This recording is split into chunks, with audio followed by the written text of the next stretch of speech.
Welcome to Linda's Corner. My name is Linda Bjork. With current events going on in the world, people are experiencing overwhelmingly high levels of fear and stress right now.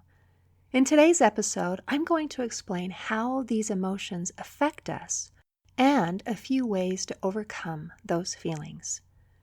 Fear, anxiety, worry, and panic are emotions that most people are familiar with to some degree or another. While slightly different, each of these emotions are related, and they are all connected by the presence of fear. Fear is an unpleasant emotion caused by the belief that someone or something is dangerous, likely to cause pain, or is a threat. Panic is an intense feeling of overpowering extreme anxiety or terror, while anxiety is an unpleasant but vague sense of apprehension. Now, the word worry has a couple of different definitions that may seem unrelated at first, but they are all connected. First of all, worry means a state of anxiety and uncertainty over actual or potential problems. It implies concern mixed with fear. Another definition of worry is to tear at, gnaw on, pull at, or fiddle with continually. For example, a dog can worry a bone by continually gnawing at it. You can worry the knot at the end of a rope by continually fiddling with it and perhaps fraying the ends. It has to do with the idea of touching or disturbing something repeatedly. The emotion of worrying has a similar effect to the idea of continually gnawing at something. Worry is not a fleeting emotion. It tends to be nagging, persistent, and incessant. Some synonyms for worry include to annoy, plague, pester, or torment. Now, any of these forms of fear can cause stress. Stress is a state of mental or emotional strain or tension resulting from adverse or very demanding circumstances. Fear arises with the threat of harm, either physical, emotional, or psychological, and it can come from either real or imagined circumstances. These unpleasant emotions can arise from an imminent physical threat or from a perceived emotional or mental threat. Everyday life gives many opportunities to experience fear, anxiety, worry, stress, or even panic. It may surprise you to hear that these emotions by themselves are neither good nor bad. They just are. However, they can be either helpful or hurtful depending on the intensity and duration of the emotion. First of all, I'm going to explain how, why, and when these emotions could be helpful. All emotions can have a positive effect. Fear, anxiety, and worry are a central part of our harm avoidance system. In other words, they are intended to keep us safe. They help us to stay away from situations that could potentially cause us harm. Furthermore, fear, anxiety, worry, and stress can activate the sympathetic nervous system, often called the fight or flight response. Activating the fight or flight system can help increase the physiological response known as arousal. Now, this is not to be confused with sexual arousal. That's not what I'm talking about. This kind of arousal is the physiological and psychological state where the sense organs are stimulated to a point of perception. In other words, it means we're awake and alert. It increases heart rate and blood pressure and causes a condition of sensory alertness, mobility, and readiness to respond. This higher state of arousal means we're ready to fight or run away as necessary, and it helps to keep us safe. In addition to protecting our well-being, a slight increase of arousal caused by fear, anxiety, worry, or stress can actually improve our performance. For example, the increased arousal caused by feelings of stress when you're taking an important exam can actually help you to focus on the test and better remember the information that you studied. Likewise, when an athlete is poised to make an important move, like a basketball player shooting a free throw, an increased level of arousal can help him or her make the shot. Our bodies and minds perform better with a little bit of excitement or stress. However, This is true only up to an optimal point of arousal. If we feel too much stress or anxiety, then the level of performance drops, sometimes dramatically. For example, too much test anxiety can impair your ability to concentrate and makes it more difficult to remember any of the answers. Or, if a basketball player gets too stressed out, he or she may choke and miss the shot. In psychology, this relationship between arousal levels and performance is known as the Yerkes-Dodson law. This law was first described in 1908 by psychologists Robert Yerkes and John Dillingham Dodson. Through a series of experiments, they discovered that mild electrical shocks could be used to motivate rats to complete a maze. But when the shocks became too strong, then the rats would just scurry around in random directions trying to escape. Their experiments suggested that there is a relationship between performance and arousal. Increased arousal can help improve performance, but only up to a certain point. At the point when arousal becomes excessive, then our performance diminishes. Fear, anxiety, worry, and stress are often considered negative emotions, but they are actually part of a beautifully orchestrated design to benefit us by increasing our performance and keeping us safe. They are not actually our enemy, and we don't need to eliminate them entirely or pretend that we don't have these emotions. Remember that according to the Yerkes-Dodson curve, a little bit of arousal caused by fear, anxiety, worry, or stress can actually improve our performance efficiency. If we have low arousal, like we don't care, then we don't perform very well.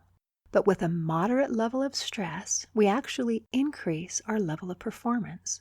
We are energized to face whatever challenge is ahead. However, high levels of stress and anxiety decrease performance because we become overwhelmed.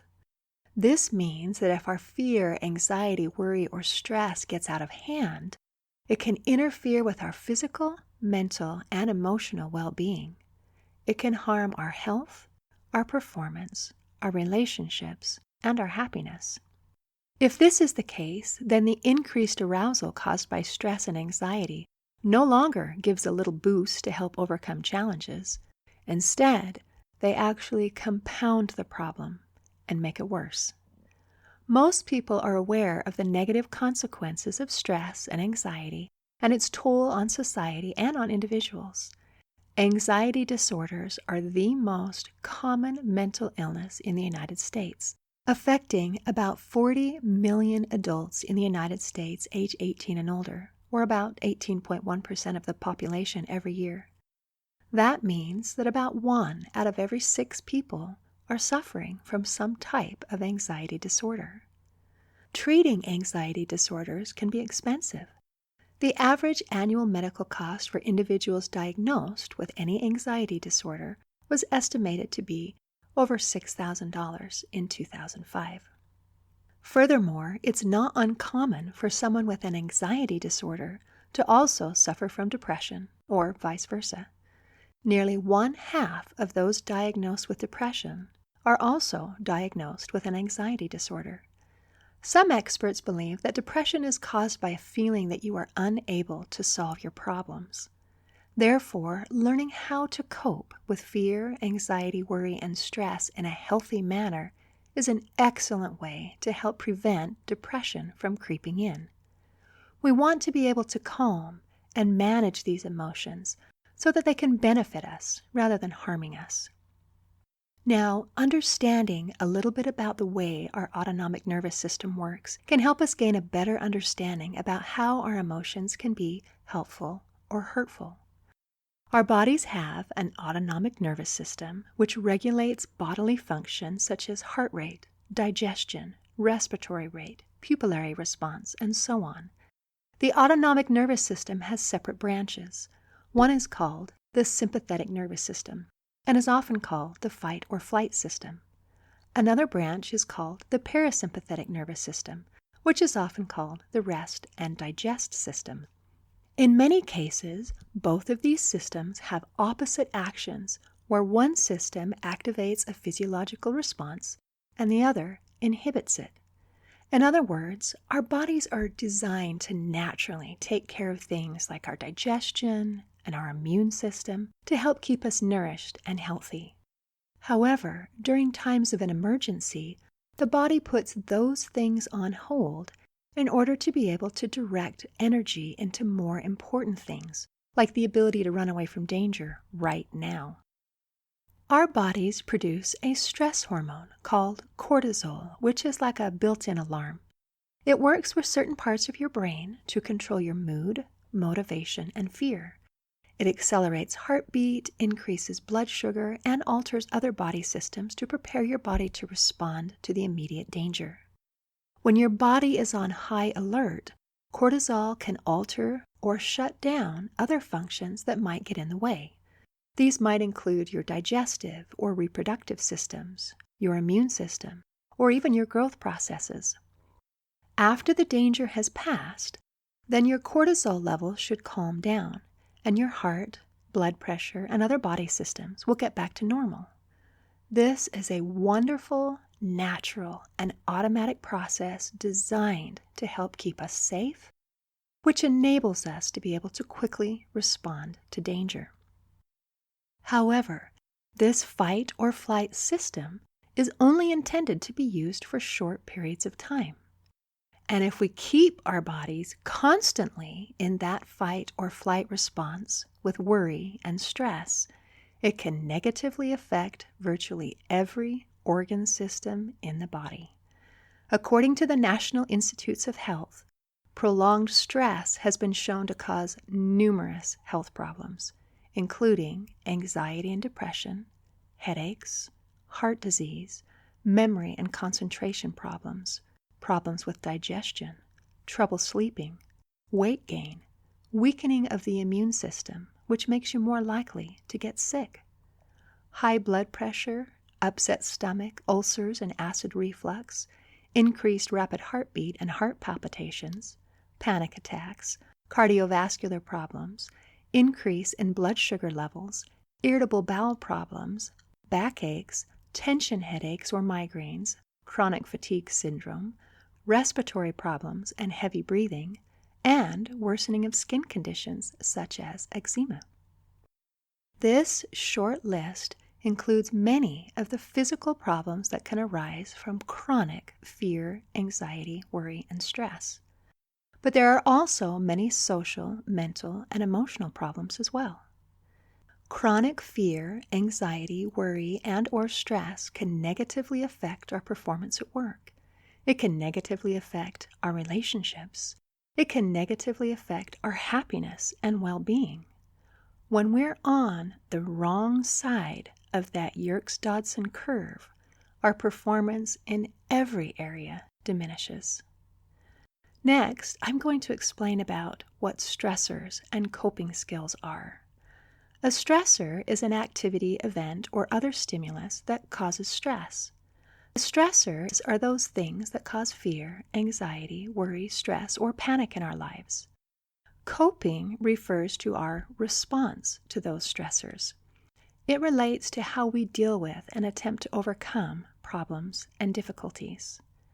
If our stressors are low and our coping skills are high, then we are at peace. If our stressors are high, but our coping skills are also high, it might be challenging, but we are typically able to overcome our obstacles. However, if we find that our stressors are high and our coping skills are low, then our feelings of stress are high and we might feel overwhelmed and unable to cope. Our coping skills can typically be broken down into two areas of focus. The first is our expertise. In other words, it is our level of skill, ability, confidence, and resources to do whatever task is before us. For example, a 5-year-old may be overwhelmed by the task of trying to tie their shoelaces, but to a 10-year-old, that task is extremely simple. Likewise, for a 15 or 16-year-old learning how to drive a car, it may seem overwhelming. but an adult may find that same task relaxing since it requires very little effort. This is true every time we learn a new skill. As our expertise level increases, the task becomes easier, and we're better able to cope with the demands. Another aspect of coping skills is called somatic quieting. Somatic quieting turns on the relaxation response in the body. The relaxation response is essentially the opposite reaction to the stress response. It is the process of turning the rest and digest system back on. This releases chemicals and brain signals to make your muscles and organs slow down and increase blood flow to the brain. The term relaxation response was coined by Dr. Herbert Benson, an American medical doctor, cardiologist, author, and a founder of Mind-Body Medicine. His book, The Relaxation Response, describes the scientific benefits of relaxation and shows how it can be an effective treatment for a wide range of stress-related disorders. The relaxation response counteracts the physiological effects of stress and the fight-or-flight response. His research, conducted in the 1960s and 1970s, helped to demystify the idea of meditation and brought it to the mainstream by demonstrating how meditation promotes better health, lower stress levels, increased well-being, and reduced blood pressure levels. And there are more benefits of the relaxation response. When our bodies and minds are in a constant state of fight or flight, it narrows our focus and gives us a sort of tunnel vision. If we can get out of that fight or flight mentality and turn on the relaxation response, even if it's just for a few minutes each day, it gives our body and our mind a break. It broadens our focus, and then we are able to find new and creative ways to solve our problems. You are stronger than you think. You are smarter than you think. The answers to your problems are most likely already inside of you. You just need a way to tap into that greatness and set it free. Therefore, these two separate aspects of coping skills, expertise and somatic quieting, are actually interrelated. Calming down and turning on the relaxation response helps us get back to the top of our game by broadening our vision and tapping into our own creative problem-solving skills. So, how do we calm down and turn on that relaxation response? Well, there are several things that we can do. We can decrease our stressors and increase our coping skills by doing simple things like nourishing our bodies, diaphragmatic breathing, progressive muscle relaxation, meditation, improving the quality of our sleep, journaling, somatic quieting, exercising, connecting with nature, making use of a wealth of cognitive behavioral therapy techniques, recognizing and overcoming cognitive distortions, examining our core beliefs, visualization exercises, improving feelings of safety and self-worth, altering our perspective, discovering alternatives to worrying, creating a visual shield, finding meaning and purpose in our lives, increasing feelings of joy, harnessing the power of gratitude, discovering the healing power of forgiveness, and finding creative solutions to our problems. I've written a book called You Got This, an action plan to calm fear, anxiety, worry, and stress that shares all of these tools and more. It teaches skills to alleviate fear and increase a sense of peace and control in your life. I am excited and grateful to announce that it is listed as a #1 hot new release on Amazon. The world needs something like this right now, and I'm grateful to have something to share to help people be resilient and better able to handle their problems. To find it, simply go to Amazon and type You Got This by Linda Bjork in the search bar. In closing, I'd like to share a quote from Yoda in Star Wars. Fear is the path to the dark side. Fear leads to anger. Anger leads to hate. hate leads to suffering. Today, I hope you choose to follow a lighter, happier, and more peaceful path. See you next time on Linda's Corner.